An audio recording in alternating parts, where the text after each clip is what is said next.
Today we're making tortellini totally from scratch, and we're going to serve it in broth with some English peas. Grab 300 grams, 10.5 ounces, or 2 cups of 00 flour. Dump it out on your counter and make a deep well in the center. Now, all-purpose flour makes a decent pasta dough too, so use it if that's all you have.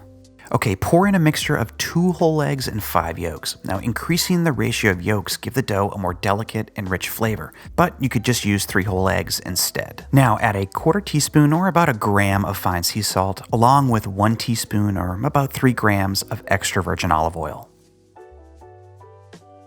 Grab a fork and begin to incorporate some of the flour into the egg mixture. Just make sure you don't break that wall of flour surrounding the liquids, or you're going to have a bit of a mess on your hands. When you have something that resembles a paste, ditch the fork and cut in the wet ingredients to the remaining flour with a dough scraper. Honestly, you could just skip this step and use your hands if you prefer, but a scraper is a great tool to have when making pasta.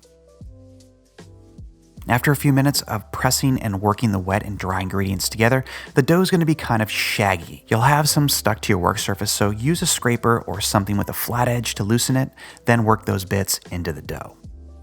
Knead the dough with the palm of your hand, press down and away, then rotate and repeat.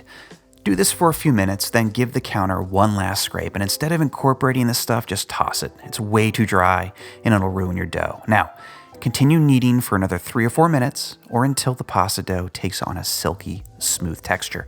This means the gluten in the dough has started to develop. Form the dough into a ball like so, then wrap it in some plastic film and let it rest in the fridge for about an hour or so. Now, we need to prepare a filling for our tortellini, and you can go about this 2 ways. The easy, less complicated route is to just grab some sausage at the store. This is chicken and garlic sausage, and I plan to make chicken tortellini, so it fits the theme, but you can pretty much use any type. Just remove the casing and Bob's your uncle. Here's the more traditional and adventurous route. Grab and set up your food processor, remove the lid, and to the bowl add the following ingredients. 5 ounces, 142 grams, or about 3/4 cup of chilled and cubed chicken, 2 ounces, 57 grams, or about 1/2 cup of chilled mortadella, the same measurement of chilled diced pancetta, 1/4 ounce, 7 grams, or 2 tablespoons of grated parm, 1 egg white, leaves from 1 sprig of rosemary, and 1/2 ounce, 14 grams, or 1 tablespoon of heavy cream. A healthy dose of freshly ground black pepper is always a must. I'm adding about 1/4 teaspoon here, and last but not least, a solid 1/4 teaspoon of freshly grated nutmeg. Now pop the top back on your food processor. I seem to be having a little bit of trouble here. There we go. Good job, Tim. And blitz the filling for about 10 to 20 seconds until all of the ingredients are broken down and you get something that resembles a loose, finely ground sausage. This is called a force meat, by the way. Transfer the filling to a small bowl and make sure you get every last bit of it because you certainly don't want to waste any. We're done with the food processor, so you can put that away. Then place the filling in the fridge and hold it there until we're ready to make tortellini. Speaking of which, it's time to roll out the pasta. So grab the dough and cut off 1/4 of it, then wrap the rest back up in the plastic film. This will keep it from drying out as you work with the smaller piece. Now have some loose flour on hand and give everything a dusting, then grab a rolling pin and, well, start rolling. I don't have one of those crazy long rolling pins that's meant to specifically roll out pasta, and I'm fairly sure most of you don't either, so do this. Roll the dough out a bit, then rotate it every once in a while to stretch it out in both length and width. Just don't roll it out wider than the width of your rolling pin. The end result will be an elongated oval, and the dough should be thin enough so that you can kind of see your hand through it. It'll be probably about 1/16 of an inch thick.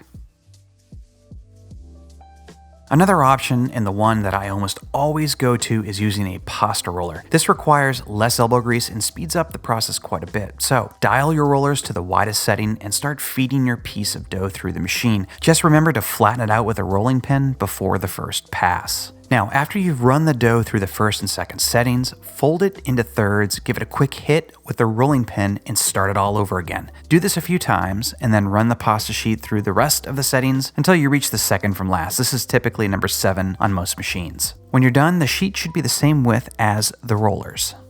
The first thing I do here is trim off the dry edges and cut the ends to square off the pasta sheet.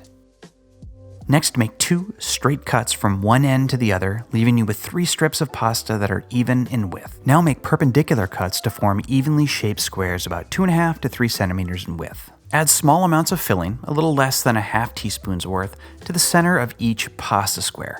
For a visual reference, that ends up being a little bit more than the size of a hazelnut.